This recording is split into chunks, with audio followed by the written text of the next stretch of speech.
Welcome to dream education. दोस्तों, आज मैं आप सबों को एशिएंट हिस्ट्री के टॉप 10 क्वेश्चन करवाने जा रहा हूं, जो कि आने वाले एग्ज़ाम में बीपीएससी और बिहार एसआई में बेहद ही महत्वपूर्ण साबित होगा। ठीक है दोस्तों, आज मैं मौर्य वंश के टॉप 10 क्वेश्चन लेके आपको बताऊंगा और साथ में क्वेश्चन के सभी पॉइंटों को भी डिस्कस करते चलूँगा।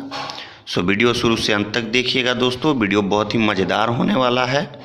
चलिए टाइम को वेस्ट ना करते हुए चलते हैं आज के पहले प्रश्न की ओर। देखते हैं आज का पहला प्रश्न कौन सा है।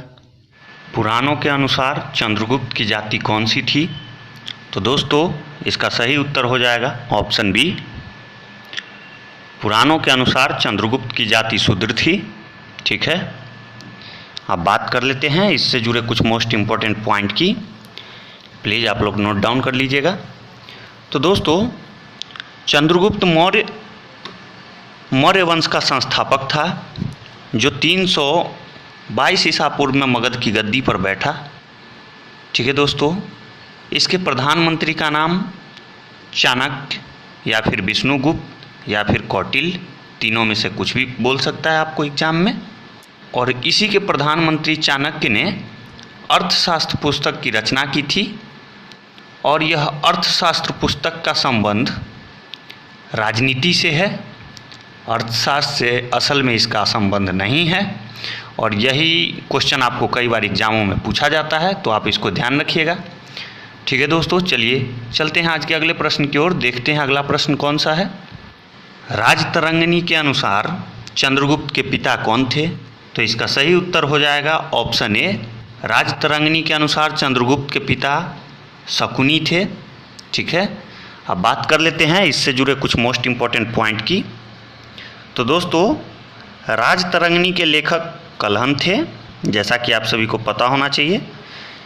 इसमें यानी राजतरंगिणी में कश्मीर के राजाओं के बारे में विस्तृत से जानकारी दिया हुआ है। ठीक है, और राजतरंगिणी को इतिहास की पहली सुव्यवस्थित पुस्तक भी मानी जाती है। ठीक है दोस्तों, चलिए चलते हैं आज के अगले प्रश्न की ओर। देखते हैं अगला प्रश्न कौन सा है। सर विलियम जोन्स ने चंद्रगुप्त की पहचान किस रूप में की थी? तो इसका सही उत्तर हो जाएगा ऑप्शन सी। सेंड्रोकोटस के रूप में सर विलियम जोन्स ने चंद्रगुप्त की पहचान की थी। अब बात कर लेते हैं इनसे जुड़े कुछ मोस्ट इम्पॉर्टेंट पॉइंट की। तो sir William Jones East India Company के अधिकारी थे। ठीक है दोस्तों, इन्होंने ही एशियाटिक सोसाइटी ऑफ बंगाल की स्थापना की थी 1784 ईस्वी में।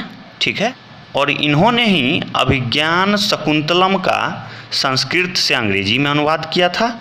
ठीक है, कभी कभी लोग कंफ्यूज करते हैं विल्किंस ने इसका अनुवाद किया था, तो नहीं दोस्तों, अभिज्ञान शकुंतलम का अनुवाद सर विलियम जोन्स ने किया था, और विल्किंस ने भगवत गीता का अंग्रेजी में अनुवाद किया था। ठीक है, तो आप इन दोनों में कंफ्यूज मत होइएगा।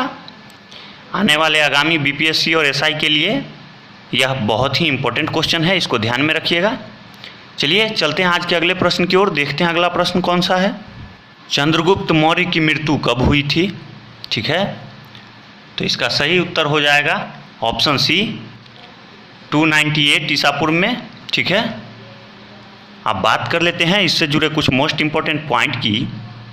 तो दोस्तों, चंद्रगुप्त मौर्य अपने जीवन के अंतिम दिनों में जैन धर्म अपना लिए थे।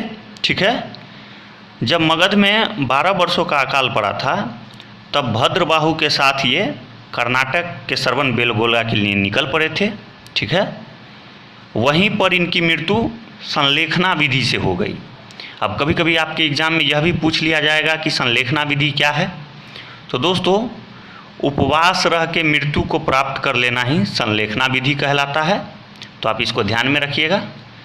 चलिए, उम्मीद करते हैं आपने सभी पॉइंटों को नोट डाउन किया होगा। चलते हैं आज के अगले प्रश्न की ओर। देखते हैं अगला प्रश्न कौन सा है। वायु पुराण में बिंदुसार को क्या कहा जाता है? ठीक है दोस्तों, तो इसका सही उत्तर हो जाएगा ऑप्शन बी। वायु पुराण में बिंदुसार को भद्रसार कहा जाता था। ठीक है, अब बात कर लेते हैं इससे जुड़े कुछ मोस्ट इम्पॉर्टेंट पॉइंट की। तो दोस्तों, बिंदुसार को जैन ग्रंथ में सिंहसेन के नाम से जाना जाता था। ये 298 ईसा पूर्व में मगध की गद्दी पर बैठे थे और 272 ईसा पूर्व में इन्होंने मगध के गद्दी से त्याग दे दिया। ठीक है, बिंदुसार के पुत्र का नाम सुसीम था। ठीक है दोस्तों, और बात करें अगले पॉइंट की, तो संस्कृत ग्रंथ में बिंदुसार को अमित्रघात के नाम से भी जाना जाता था। ठीक है दोस्तों, अगर अभी तक आपने हमारे चैनल को लाइक और सब्सक्राइब नहीं किया है तो प्लीज़ लाइक और सब्सक्राइब कर लें और बेल के आइकन को भी दबा दें ताकि नए से नए वीडियो का अपडेट सबसे पहले आपके पास तक पहुंचे। ठीक है दोस्तों, चलिए उम्मीद करते हैं आपने यह काम कर लिया होगा। चलते हैं आज के अगले प्रश्न की ओर, देखते हैं अगला प्रश्न कौन सा है। बिंदुसार के दरबार में सीरियन राजदूत कौन आया था? तो दोस्तों इसका सही उत्तर हो जाएगा ऑप्शन सी, डायमेक्स। ठीक है दोस्तों, अब बात कर लेते हैं इससे जुड़े कुछ मोस्ट इम्पोर्टेंट पॉइंट की। तो दोस्तों जैसा कि आप सभी पहला ऑप्शन में देख रहे होंगे, तो चंद्रगुप्त के दरबार में मेगास्थनीज आया था। ठीक है, कंफ्यूज नहीं होना है इसमें। और दूसरे ऑप्शन की बात कर लें तो डायनोसियस जो है दोस्तों मिस्र के राजा टालमी द्वितीय का राजदूत था जो आया था इनके दरबार में। ठीक है, एंटियोकस का राजदूत था डायमेक्स। ठीक है, और बात करें अगले पॉइंट की, तो सेल्यूकस सिकंदर के मृत्यु के पश्चात पश्चिम प्रांत का राजा बन गया था। पहले वह सिकंदर के ही अंदर में था, सेल्यूकस। ठीक है दोस्तों, चलिए चलते हैं अगले प्रश्न की ओर, देखते हैं अगला प्रश्न कौन सा है। बिंदुसार के 500 सदस्यों वाले मंत्री परिषद का प्रधान कौन था? तो इसका सही उत्तर हो जाएगा दोस्तों ऑप्शन ए, खल्लाटक था इनका नाम। अब बात करते हैं इससे जुड़े कुछ मोस्ट इम्पोर्टेंट पॉइंट की। तो दोस्तों मौर्य काल के सबसे बड़ी मंत्री परिषद बिंदुसार का ही था। ठीक है, अब बात करते हैं अगले पॉइंट की। तो दोस्तों जैसा कि आप ऑप्शन बी में देख रहे हैं, राधागुप्त बिंदुसार के मंत्री थे और इसी ने अशोक को राजा बनने में काफ़ी मदद किया था। ठीक है, और हेलन जो है दोस्तों चंद्रगुप्त की बीवी थी। ठीक है, उम्मीद करते हैं आपने सभी पॉइंटों को अच्छे से नोट डाउन किया होगा। चलिए चलते हैं अगले प्रश्न की ओर, देखते हैं अगला प्रश्न कौन सा है। अशोक का राज्याभिषेक कब हुआ था? तो इसका सही उत्तर हो जाएगा दोस्तों ऑप्शन बी, 269 ईसा पूर्व में अशोक का राज्याभिषेक हुआ था, यानी अशोक अपने गद्दी पे बैठ गए थे। अब बात करते हैं इससे जुड़े कुछ मोस्ट इम्पोर्टेंट पॉइंट की। तो दोस्तों बिंदुसार के मृत्यु के बाद 4 वर्ष तक उत्तराधिकारी का युद्ध चला, यह तो हमने बताया था। तो उसके बाद दोस्तों अंततः अशोक ने गद्दी को प्राप्त किया था। ठीक है, चलिए चलते हैं अगले क्वेश्चन की ओर, देखते हैं अगला क्वेश्चन कौन सा है। अशोक के अभिलेखों को पढ़ने में सबसे पहले सफलता किसने प्राप्त की? तो इसका सही उत्तर हो जाएगा दोस्तों ऑप्शन बी, जेम्स प्रिंसेस ने 1837 में अशोक के अभिलेखों को पढ़ने में पहली बार सफलता प्राप्त की थी। और यहीं पे बात कर ले दोस्तों, कहीं कहीं एग्जाम में ऐसा भी पूछा जाता है कि पहली बार शिलालेख की खोज किसने की थी अशोक के शिलालेख की? तो इनका नाम था दोस्तों टिफेंथर। ठीक है, टिफेंथर। ठीक है दोस्तों, इन्होंने पहली बार अशोक के शिलालेख की खोज की थी। बात करें अगले पॉइंट की, तो Max Muller east India Company के अधिकारी थे। ठीक है दोस्तों, और इससे अगले पॉइंट की बात करें तो रॉबर्ट क्लाइव के नेतृत्व में प्लासी का युद्ध लड़ा गया था। ठीक है, जो कि आपको लास्ट ऑप्शन में दिख रहा है, यानी रॉबर्ट क्लाइव के नेतृत्व में प्लासी का युद्ध लड़ा गया था। ठीक है दोस्तों, सभी महत्वपूर्ण पॉइंट थे, इसलिए आप इनको नोट डाउन कर लीजिएगा। चलिए चलते हैं अगले क्वेश्चन की ओर, देखते हैं अगला क्वेश्चन कौन सा है।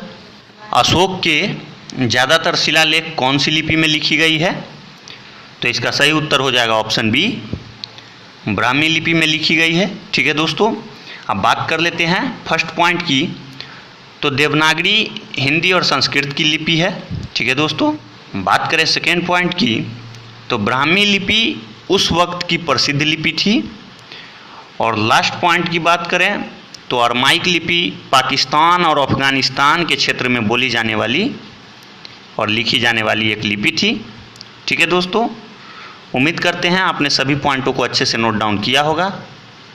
दोस्तों, यह वीडियो के साथ साथ आप डिस्क्रिप्शन बॉक्स को भी खोल के देख सकते हैं, उसमें अनेक प्रकार के वीडियो आपको देखने को मिल जाएंगे। उससे आपके आने वाले एग्ज़ाम में काफ़ी मदद मिलेगी। ठीक है, आज के लिए इतना ही। Thanks for watching.